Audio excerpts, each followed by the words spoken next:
Johnny. You're still afraid. Stop it now, I mean it. They're coming to get you, Barbara. Stop it. You're ignorant. They're coming for you, Barbara.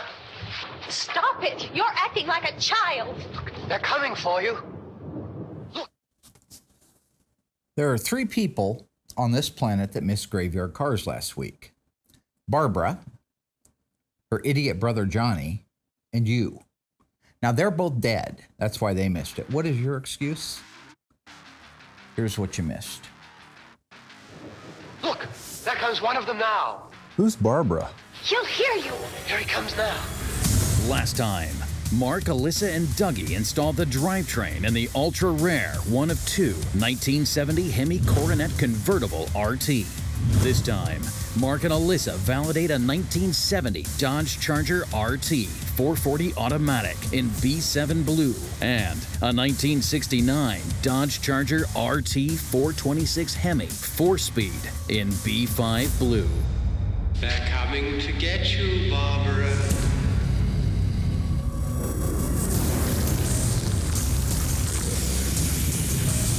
It has been established that the unburied dead are coming back to life.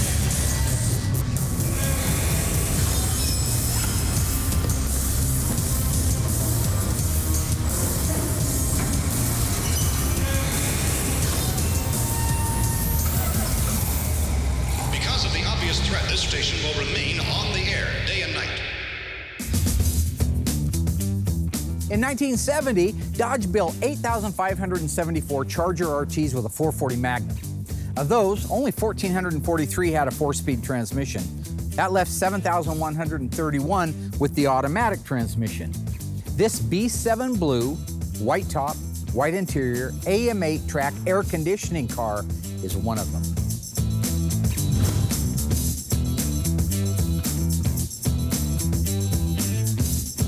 So right now, Doug is out disassembling our 1970 Dodge Charger RT, 440 automatic air conditioning, B7 blue. I wanted to take a few minutes to spend with Alyssa going over what would have happened back in the day if you had walked into a dealership and said, I want that car. Now that car wasn't on the showroom floor, because if it was, everything would be billed out on the window label. But it's more like that car wasn't on the showroom floor, but you wanted to order it that way, exactly that way. So what we're gonna do is we're gonna go back through an original. We have the original actual color and upholstery selector, so we can find the exact original. These are not replicas, it's an original book. Then we do have a replica of the original 1970 Dodge Salesman's book. This is the thing they kept in their pocket when people would walk onto the lot. They'd tuck it in their little polyester shirt right there and they'd be ready to go to town. And then I have a decoder book over here. Not that I need it, but in the event that I do, it's nice to have it handy. So what we're gonna do is we're gonna start by reading the fender tag. She's gonna write down the MSRP on the car, all the options, and then we're gonna total it out at the end. Okay. Are you ready? Yeah. Okay, so the first thing we wanna do, this is our fender tag. If we read our fender tags like we've learned, bottom to the top, left to right. In this particular case, there are no options that we need to look up on the bottom row, but just real quickly, E86 means it's a 440 Magnum, D32 heavy duty 727 torque flight. XS29 is the first 4 characters of the VIN, means it's a Charger RT. U0G, the U means it's a 440 Magnum, the 0 means it's a 1970, and the G means it was built in St. Louis. The rest of these are the sequence of the VIN. Now the next row up starts to get into color. When you get into color interiors, that's when you tend to start getting into options.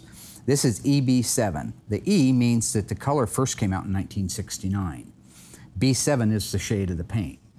B7 blue is not a high impact color. It's a beautiful color, but it's not a high impact color. There's no extra charge for that. C6XW, that's a bucket seat in white vinyl. That's what C6XW stands for. We're gonna look up in a minute and see if that has any cash that comes with it, any fees. EW1 is the interior upper door panel paint. That's white. That won't be any charge for that. B11 is when the car was built. V1W means that it had a white vinyl top. B51 means it's power disc brakes. Well, in this case, it's power disc brakes. It could also just mean it's power brakes if it was a drum car. C16 is a center console. C55 is bucket seats. G31 is left-hand outside chrome remote mirror. G33 is the right-hand outside non-remote chrome mirror. H51, air conditioning. All these are going to have dollars with them. J25, 3-speed wipers. M21, drip trough moldings. M31 belt moldings, N85 tachometer, R22. So let's just go through. We have the basic rundown. V68 means it's a striped elite car. So let's just start by saying we're going to go up to the color. It's an EB7, so it's a beautiful color. It's a gorgeous color. Let's take a look at it in here. These are our colors over here. There's our beautiful #1 color in 1970. But let's go down to the B7, right there, dark blue metallic. That's the color it was. So if you wanted that car in B7 blue, you would have to order it if it wasn't sitting on the showroom floor. But there would not be an extra charge for that color. Oh, okay. Okay. If it was in a high impact color they chose, if it was a high impact then color, it'd be an extra charge. I believe that could have been. I think on some models, maybe not. I'm not 100% sure. That would be a question for the Philly steak sandwich man, Tony. Okay. Okay. High impact colors back in the day, what were the difference? Because like all the cars that roll through our shop are all really bright. I mean, I really can't tell the difference between a high impact color. I believe that these are all your high impact colors. So they're just really Plum Crazy, bright. Sublime, Go Mango, EV2 Hemi Orange, Top Banana. Okay. And I don't see anything else. So those are going to be your high impacts in the so they're Dodge just lineup. bright. 5 performance exterior colors: Plum Crazy, Sublime, Hemi Orange, Go Mango, and Top Banana. Okay? We know our car's B7, so we go over to here. But that's what you would have looked at on the showroom floor that day. You'd have looked at that and said, oh, that's beautiful, it's gorgeous. So just going along the row, let's take a look at C6XW. So C6XW means that it's bucket seats and it's all vinyl, okay? We're gonna look in here in our book and see if there's a charge for that. First, we're gonna look and see what standard equipment is. In the booth, we have our 1972 Duster going tawny gold. It should be a really pretty color when it's all done. It's the first A-body we've done here at the shop. This is a super transparent color, I do know that. So you're looking at 8 to 9 coats to actually get good coverage on it. So I'll be in there for a while. The shop has done this color before, I have not. So it's cool to be doing a new color with an A-body for the first time.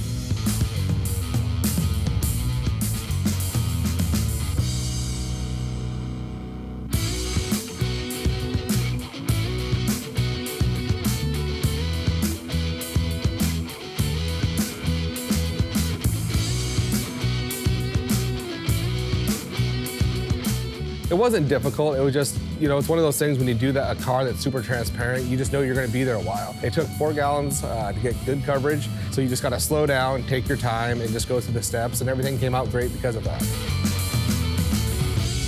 Everything on this page is standard equipment. There's no extra charge for it. So our armrests, ashtrays, backup lights, battery, heavy-duty drum brakes are standard. Bench seat is standard. Bucket seats front is standard. So we know there's not gonna be an extra charge for it. Bumper guards, clean air system, standard, cigarette lighter, clock. Here's your engines. Not available with the 6-cylinder, not available with the 318. 440 Magnum, standard. Floor covering, so this is all your carpets and your heater, comes standard. Lights, dome light, park lights, all that stuff standard. It's safety equipment, just the way it comes. 1 left-hand outside manual control mirror, standard. So at a quick glance, these are our standards. So we know now that the B7 Blue isn't an extra charge, and bucket seats is standard on the car. So unless there was a code in here for a leather, then we would know that C6XW, and you match it up down here, C6XW, that's the beautiful, beautiful white that would be setting against that beautiful B7 Blue. And you can't help but tell me that that is absolutely really a pretty. stunning color combination. Just Yeah, beautiful. so pretty.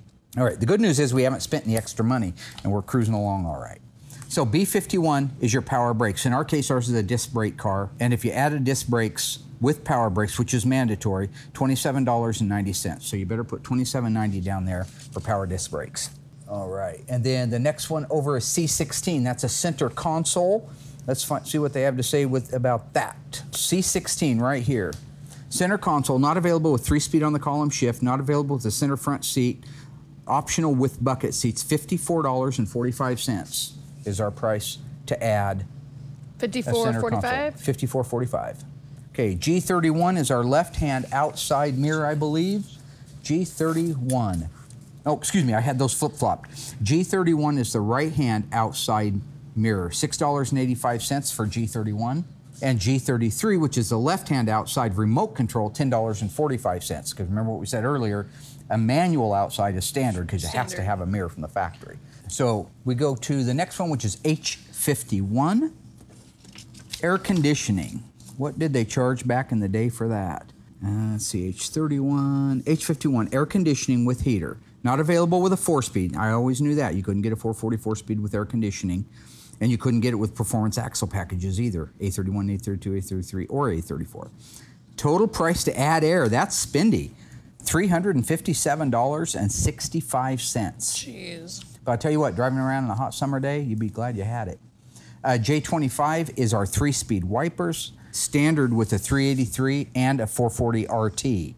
So, according to the book, it's $5.40, but according to this, you don't charge extra for it if you have a 383 4-barrel or an RT. So there is no ad for J25. Oh. Sorry. No, it's okay. M21 is our drip trough moldings. I know those are standard. N85, which is the tachometer. Down at the bottom. Tachometer with clock, 8-cylinder only, charger and RT models, $68.45 for that little jewel. Now, this is the fun one. R22 AM 8-track, R22 AM stereo with tape, $196.25. That is a cool option right there. AM 8-track, love it.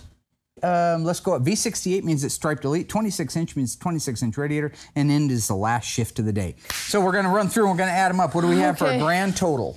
Grand total. Let's run her up. We have $3,711. Oh, you already did it. Oh, you already did it? Yeah. What's our grand total? $4,433. So that's how much money it would have cost you to walk in a Dodge dealership. That's without dealer promos or wheeling and dealing. That would be the manufacturer's suggested retail price of that car with those options on it, right there. Okay? What was the base price? That's your first number up here that we talked about a little bit ago, the 3711. Oh, that's the base. So that's if you don't want anything. Well, I thought no. Oh yeah, you could put it that way. This is the For the manufacturer's suggested retail price of the Dodge Charger RT, or base if you didn't want anything. Okay, I'm just reiterating in You're words that I understand. Fine. There's a lot to digest here. You don't have a computer brain like I do. Okay, so that right there is just for a shell of a car. I had a 70 Challenger RT SE 446-pack 4-speed Denny Super Track Pack car that had that interior in it. That's cool. You dadgum tootin'. Stay tuned. Mark and Alyssa head outside to document a 1969 Dodge Charger RT 426 Hemi 4-speed in B5 blue.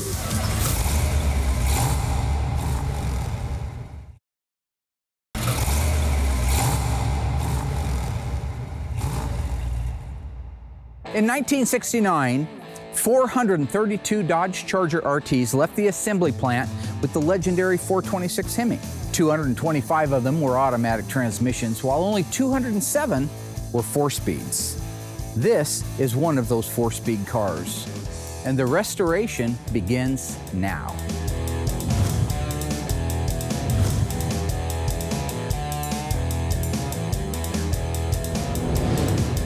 Okay, so right now Alyssa and I are out looking at a 1969 Dodge Charger RT 426 Hemi 4-speed, one of only 207. 207. See, she's getting better every year. Better every year. Good job. The reason I want to go over this car before we disassemble it, Doug's all queued up and he's ready to go to town on getting it taken apart, inventory, so we can get it off and get it dipped and begin the restoration. This car has a flaw, a VIN flaw. Oh. Now, there's a lot of speculation when out there in the world when there's a flaw. Is it a flaw or is it a super rare car? Now, in this case, we already know it's a super rare car, but I've had people send me VIN numbers like a 73 Cuda that's got a U code in it. Well, the 440 Magnum wasn't available. It's 440 Super Commando wasn't available after 71. So it was just a goof up or a typo. Just like if you put an A where there should be an O. Okay. In this case, we're dealing with a 69 Charger whose VIN should be XS X-Ray Sam 29J9G. Now that J is what makes it a 426 Hemi car. Okay. On our car, it's missing on the dash fin. So I want to show you what that looks like and how you can find out, besides just a dash fin, that it is a legitimate Hemi car. So are you that ready? was going to be, yes. What was your question? That was going to be my question, is how do you know it's not a fake VIN versus a mistake? Or goof, right. And there's other things, there's other DNA evidence on the car that's going to prove that that car is a real one of 207 1969 Dodge Charger RTs with a 426 Hemi. Okay, I'm excited to see. And just out of curiosity, if it was an automatic, how many were built? Oh. Let me help you out. There were 432 total 69 Charger 426 Hemis. See? 207 of them. So 432 minus 207, you got the answer. Do that at home, kids. Okay. There's Math pressure. wasn't her strong suit. It's okay. Let's look at this thing. Okay. Let's start by looking at the dash VIN. Now, this plate right here cannot be reproduced. Okay. They can legally reproduce the fender tag, the door VIN label in 1970 and up. They can make replicas of original window stickers, but you can't duplicate this and you can't duplicate a broadcast sheet. It's again the law. So whatever you have is what you have. Let's start by looking at the VIN number. First, I'll have you go ahead and read it off. XS299G1829937. Okay. And how many characters is that? 8, 10, 12. Okay. They should be 13 characters. Okay. The character that is missing in the VIN, which makes this so provocative. I mean, I know the car is a real car, but to me, this is the nerdery stuff that I love seeing. Tony, we just love stuff like this because we're so used to seeing the same thing over and over. When you see an objection versus the rule, it's fun. In this particular case, do you know what letter and where it would go in the VIN that would tell you this is a real Hemi car? You're missing the J, and it'd be in the 5th position? 5th position, between exactly the right. two nines? In 1966, it was an H, which made sense for the Hemi. But from 67 to 69, it was a J that meant it was a Hemi. And then it was an R in 70 and 71. Okay. In this case, we're missing, somebody smoked the J, is what I'm saying. Which that's, you see okay, what I'm getting yeah. Whatever. So funny. anyways.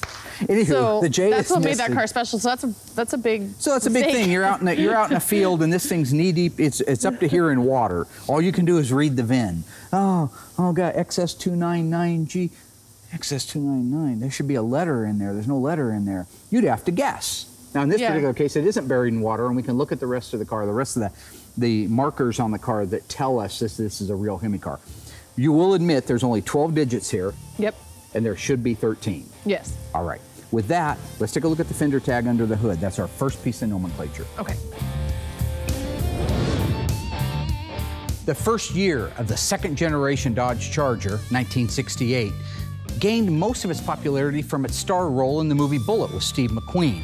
This car, being delivered in season 10 of Graveyard Carz, will become famous for the one of very few MM1 turbine bronze metallic, white interior, white bumblebee stripe. You're not going to want to miss the restoration coming up in season 10 of Graveyard Carz. The Plymouth Superbird is one of the most sought after and collectible Mopar muscle cars on the planet today. When it was built, the front end sheet metal, except for the nose cone, actually came off a Dodge product. What was that Dodge? Was it the Coronet, the Charger, or the Dart? Stay tuned after the break for the answer.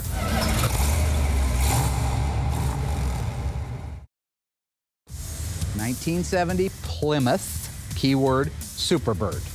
It featured Dodge fenders and hood. They were modified, but they were still Dodge products. What did you guess?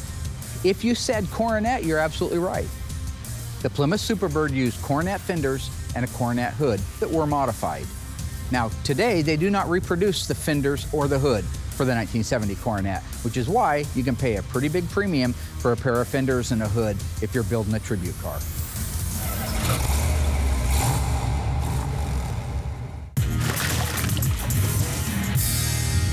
Okay, I purposely did not take this off. I left it on there. Somebody has rattle canned the engine compartment black. That was a very common thing that happened. I don't know why, but guys back in the day thought it was cooler if their engine compartment was black. Now my burnt orange 70 Charger, I never did that because I wasn't a butcher.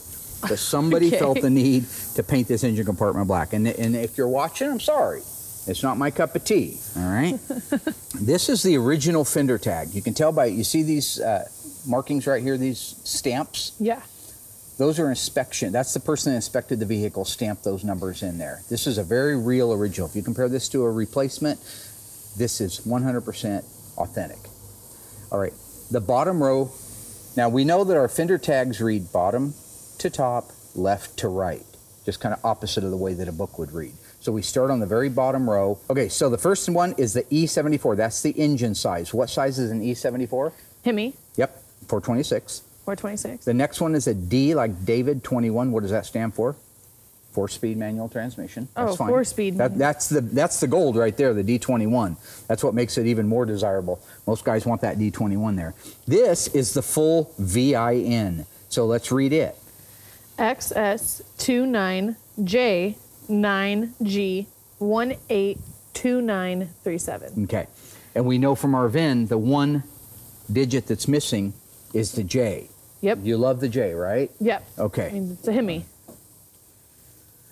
No, yeah, no, You're it's a so Hemi. stupid. Okay. I know, I am dumb. The rest of it's the way the car's built, that it's a blue car that's got B7 blue guts, which is really cool. It's an A33, means it's a 354 Dana. It's a light group car, AM radio. V1X is a vinyl top car. This would be a very pretty car. It's a striped elite car, which is unfortunate, but we may end up adding a Bumblebee to it.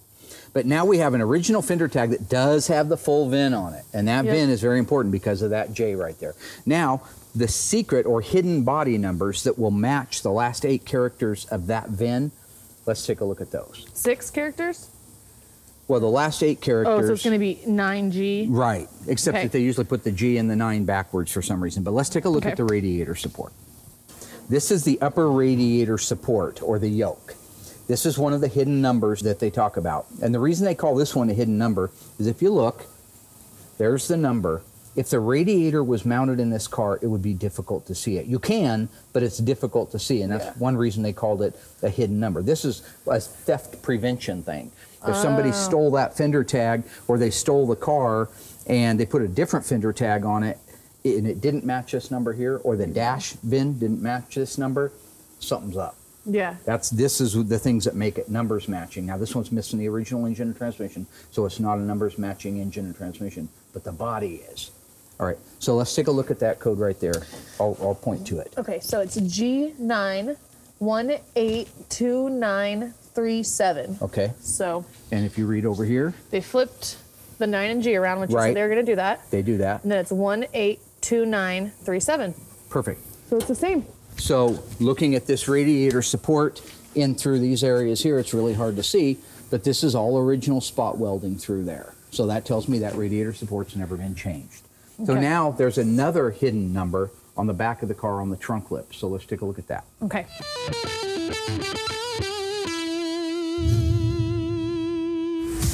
Coming up, Mark and Alyssa continue to document a 1969 Dodge Charger RT 426 Hemi 4-speed in B5 blue.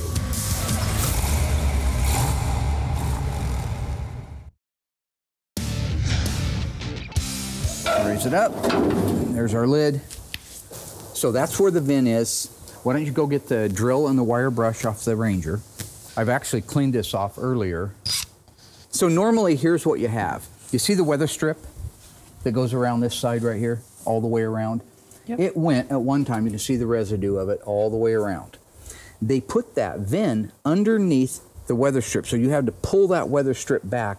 Anytime you see me documenting a car, like when they were over at Summers that time with the 69.5 Super B, that was one where you have to pull it back and you have to run the risk of ruining the paint, because if it's flooded, you got to see those numbers. And what I want you to do is run the wire wheel on this area through here and get it cleaned up. Make long strokes left and right. So, starting at the beginning, this number is going to read exactly the way the core support number read. Okay, so read that off. G9182937. 2937. Absolute match to the rest of the car. Yep.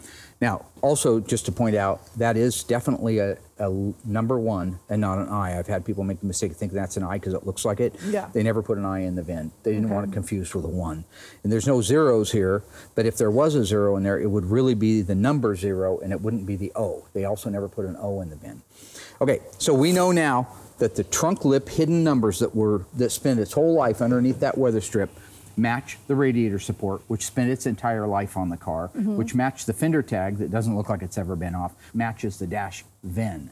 So right now, from the numbers, from the nomenclature standpoint, we're golden. Yep. I'm gonna have Doug raise it up in the air because he's gonna start disassembling it. When he gets it up, I wanna look at the markers underneath the car that also tell you this car left the factory designed to be a Hemi car. Okay. Rooster! Little red rooster!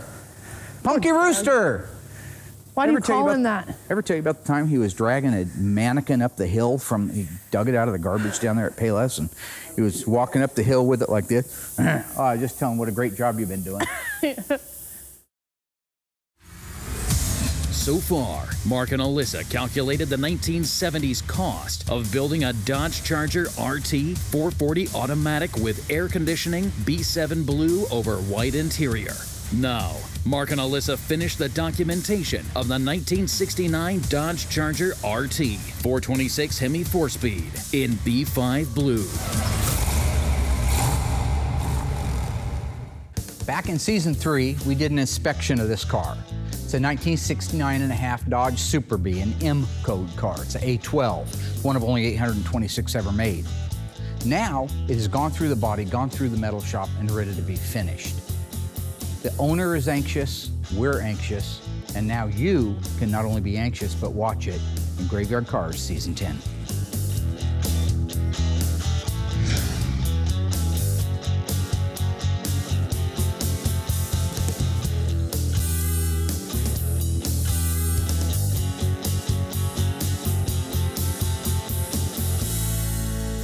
All right, so what I want to point out here, now there's a lot to unpack, as they say in the news, but I'm going to try to keep it as easy to remember for what we're topically working on. Now, right now we're working on a 69 Dodge Charger, okay? We're trying to determine if the rest of the car supports the idea, the notion, that it's a real J code 426 Hemi. So, on this car, they focused most of the undercarriage reinforcement on the back half of the car. They didn't care too much about the front, they cared about the back. Okay. So if you use your light and light this area up right here, do you see this steel plate that's been welded in? Yes. It definitely does not look like something that the assembly line put on, meaning it wasn't spot welded, but it was an afterthought by the factory. That's why it's MIG welded into place. It ties this frame rail together with this leaf spring hanger or shackle hanger at the back. It gets this area really solid so that it can't twist. Okay. Now, they never built a convertible Charger, period, okay? But if you had a 69B body, the other ones, like a Hemi Roadrunner convertible, it would certainly have those. But let's say it was a 318 convertible Satellite, it would also have those. They were worried about twisting the car, even though the engine didn't mean it would have enough horsepower to twist. When they cut that roof out, they knew they were going to lose a lot of strength. Yeah. So a 318/69 Satellite would also have that. There's one on this side, and if you look over here, this is the matching one to it right here. You can see that they've got a plug weld here and here, and then they've MIG welded it around the edges. And that again ties our frame rail to our leaf spring shackle. So if we go forward a little bit, the only other two areas that make this very, very unique Hemi is, take a look here, use your light. Now, this plate here is absolutely 100% what every B body would have, this one here. But do you see this insert piece that's been welded in? Mm-hmm. This smaller one? Yeah. That's the pinion snubber reinforcement. They anticipated that Newton's theory of opposition, for every action, there's an equal and opposite reaction. Yeah. Yeah, Newton's theory of opposition would really come into play on a 426 Hemi, that thing would spool up and that this rubber would hit that floor. Now, they knew it was going to probably do it on a 440 car. They knew it was going to do it on other cars if you wound it up and dumped the clutch. But on this one, they were so sure of it, they wanted to reinforce that pinion plate right there. Wow. So that is a factory piece, and you notice it's welded on very much like those back ones. It wasn't a spot weld on like every car got it. It just got that. Now, if you had a convertible 69B body that was a 318, you wouldn't have got that. They weren't worried about that pinion hitting there. So the last thing is the subframe connectors at the front of the leaf spring, all right? Okay. So let's take a look at this one right here. Here's some unique things that they're also anticipating a lot of torque. This subframe connector or torque box. Typically speaking, this wouldn't be there. Like on a 440 car, a 69 Charger RT 440, it wouldn't have it. But look what they've done. They've tied this frame rail, which they tied at the back. They tied it at the front in with the floor pan and the rocker. Look at that series of welds. Those are all after the thought welds that a Hemi car would get. If you look up in there, you see how they're welded. Huge spider up there too. Okay. All right. That's huge. Well, we're going to ignore the spider because I don't like spiders either, so let's not talk about that. Now, if you look in there, do you see that steel plate that has a hole in it and part of it's welded up? Yep. Right there? That also reinforces, there's another one on the other side, and that reinforces the front of the leaf spring hanger where it goes into this section of the frame rail.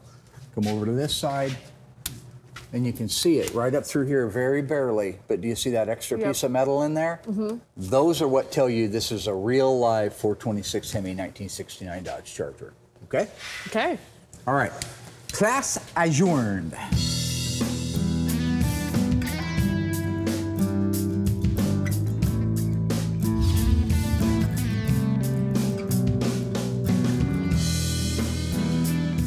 Graveyard Carz Season 10 will be completing more restorations in that season than any season prior.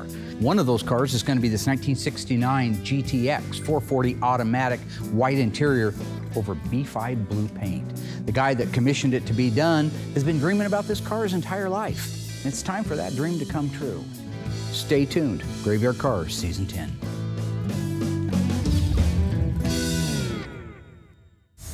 In 1970, you could order your Cuda or Challenger with the legendary 426 Hemi. True or false? If you ordered a Challenger with a 426 Hemi, you automatically got the N96 shaker hood option. If you think you know the answer, stay tuned after the break.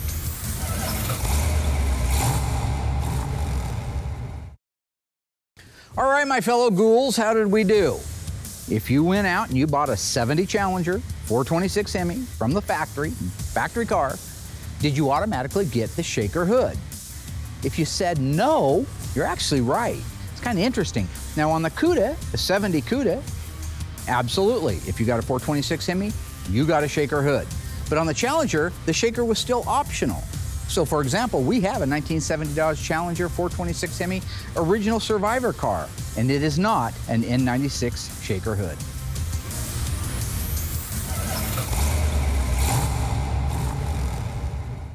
Okay, everybody, this is the part we call Getting Wise with Dave Weiss. This is the Plymouth Vehicle Restoration Reference Manual. Today, we are going to talk about studs. No, carburetor studs. I've set 3 of the studs out here. Let's just start at the very, very top. This is the actual lock nut. But you notice it's a black phosphate, like the book calls for, a bottom lock flange nut, meaning that this is built onto this. This is a stationary washer built onto this, and that it has a locking ability at the bottom of the threads, and it's black phosphate. So that and that are the same unit. As far as the studs go, let's see which one this matches up. So we're going to go down here and see which one matches this the very best. According to this, automatic transmission 2 and 4 barrel.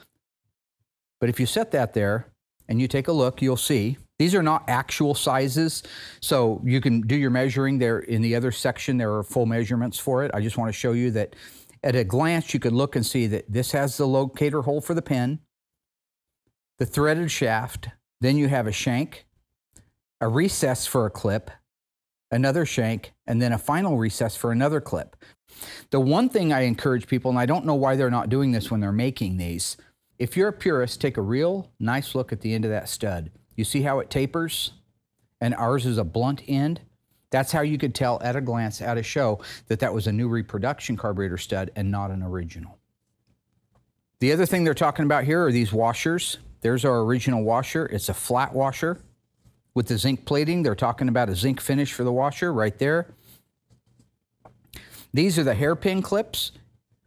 You'll see that this is very close, not exact, to the original one. The other clip is very, very similar, but again, not the exact same shapes. We've got a couple of more out here that we can look at. I'm gonna set those aside so they stay in the right package. This one is calling out the 446 barrel and 71 to 73 340. That one right there, you can see it has the shank on the end with the hole in it. There's the hole. There's the part you put the wrench on, the flange, if you will. There's your threads, there's a shank. Here's one recess, then a straight part, recess, straight, recess, and then the end. Again, notice this has a taper to it. This one is blunt.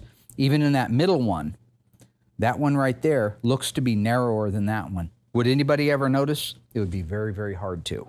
And then on the last one, this one, according to Classic Industries, fits a 66 to 69 426 Hemi. Let's see if it does. Lay it up against that one right there. Hemi automatic 440 or 4 and 6 barrel manual transmissions. And you can see it's got the hole, the shank, where you put the wrench, the threads, the shank, the recess right there. Again, the curved end, the tapered end versus the blunt end. So you'll see at a glance, these things are perfect. They are as close to perfect as you can get. If you look really closely, there's a couple of indiscretions in them, but not enough that anybody would notice. If you don't have an original, you'd be way better off with one of these. If you have an original, I would say to have it replated. Like Scott Smith up at Harms, he does all of our carburetors for us. So we try to send the original ones with it, so when they come back, they've got the natural plating on it. But if you don't have one at all, which is often the case because the carburetor's been changed, buy one of these. Now, next time I do Getting Wise, I've been told from feedback and social media that I'm not as animated. I'm not as my old funny self. So I will be working on introduction rhymes on the next Getting Wise. So be prepared for that and be careful what you ask for. Until next time, Flazoo.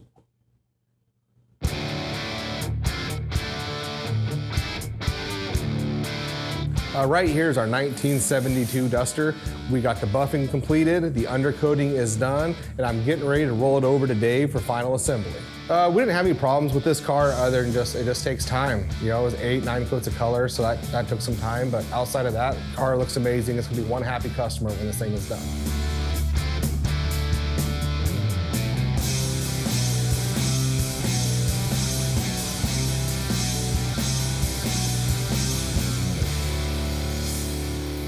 I'm out here getting ready to check the numbers on our engine and transmission for our 1970 B7 Blue Charger, per my dad's request. We want to make sure that it's a numbers matching car, and a little bit earlier he showed me how to do that. So I'm pretty sure he already knows the answer to this, but this is just a little bit extra practice for me. So before we get started, let me give you guys an overall view about whereabouts these numbers are going to be. And just so you know, at home, we are on the passenger side of the engine. So if this was in the car, you would want to look right here, which I'll give you guys a closer look in a second. And then the other set of numbers on the transmission are gonna be right here. And if you can tell, it looks like someone has already been here actually and done some cleaning. And if I had to take a guess, I'd think it's my dad. Remember what we're looking for, the last 8 characters of the VIN, because it's a 1970. If it was a 1969, we'd be looking for the full VIN. So let's get started. All right, so I've just got my brake clean here. I wanna start with the transmission, since it looks like this is where my dad started. Be a good starting point. Right. Okay, I see some numbers coming through. All right, so let's take a look at the numbers and see what we got. Looks like a 0G158235, which sounds really familiar, but I want to double check them with my notebook because I got those numbers off the VIN.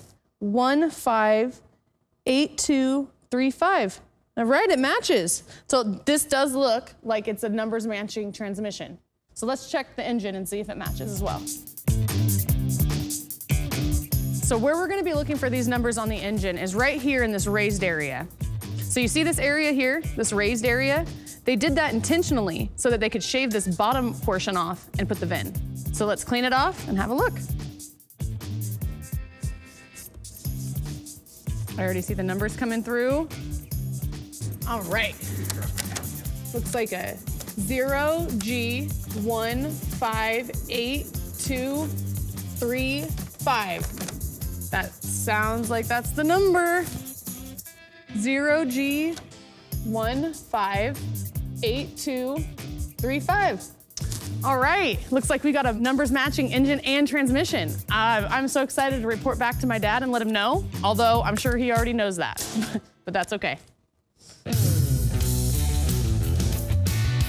There are two things that make this tawny gold 1972 Plymouth Duster 340 4-speed tribute car very, very special.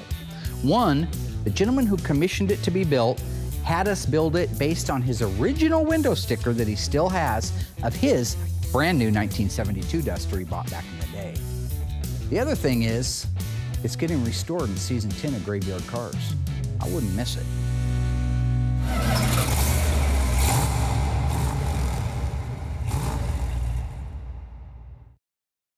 One of the first vehicles you're going to see completed in season 10 of Graveyard Carz is this 1970 Dodge Coronet RT convertible. It's optioned with a 426 Hemi and a 4-speed transmission. It is only one of two ever made. Put that into perspective, the most collectible Mopar muscle car on the planet today is the 71 Hemi Cuda convertible. They made 11 of those. This is not one you're going to want to miss.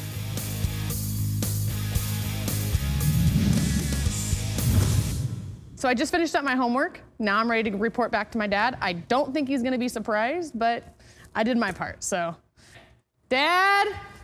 This is actually really cool. I had one of these cars with this houndstooth interior in it. Our Hemi Challenger out back actually has this interior. Dad? Yeah. Oh, here you What are. You, Bobo the circus clown running around screaming my name? Yes. Okay. Okay, how'd we do? I got good news for you. We have a numbers matching Numbers up engine the crap shack. and transmission. Of course we But you already knew that, didn't you? did. Wow. I don't know why Did you? assume. Well, you it see how I looked like cleared off someone- the transmission? yeah, it looked like I didn't someone clear already off the engine though, did I? Oh, The thank engine you. went, well, how is our inflation thing? Let's talk about that. $4,433 in 1970. Today, Yeah. you'd have to pay $28,987.82 to get that car. Actually, so think about that. You walk into a Dodge dealership right now and you say, I want a 70 Charger RT 440 automatic. It's a brand new car, so we don't have to talk about numbers, right? 28,000 wouldn't be a bad number in today's world. I mean, that's a V6 Challenger in today's world. My Scat Pack shaker car was like 46, so. My Charger was like 22. Yeah. This is that one time a year I get to say season finale. Actually, we do two of them a year, but this is the one time I get to say season finale. Best season ever. Had a not only a fantastic week, got a lot done, you learned a lot. You got a chance to look through an original 1970 Dodge dealership book and be able to pick out the colors in the original upholstery. Not just copies of them, but the actual original book. Why are you laughing? No, it was really cool to be able to see those. I just know it means so much to you. Well, it should mean a lot to you too. I I mean, know, it's Graveyard it should probably Carz is mean one of 207 1969 Dodge Chargers. I've been waiting my whole life to see those swatches, so. We appreciate you guys watching. We look forward to seeing you this fall. We're trying, no promises, no guarantees, but we're trying to get an episode to time to come out right before Halloween. We've always wanted to do a Halloween edition of Graveyard Carz, so nothing promised. We're working real closely to get it done. Dracula. No, this is going to be like we got to stay at a haunted mansion or something No, like that. not A real doing it. one, where people was murdered and stuff. Yeah, I'm not gonna do that. yeah. Some guy running around at midnight wearing nothing but a butcher knife. You know what I mean? Are we done? Okay. Thank you, guys. Can I say butcher knife?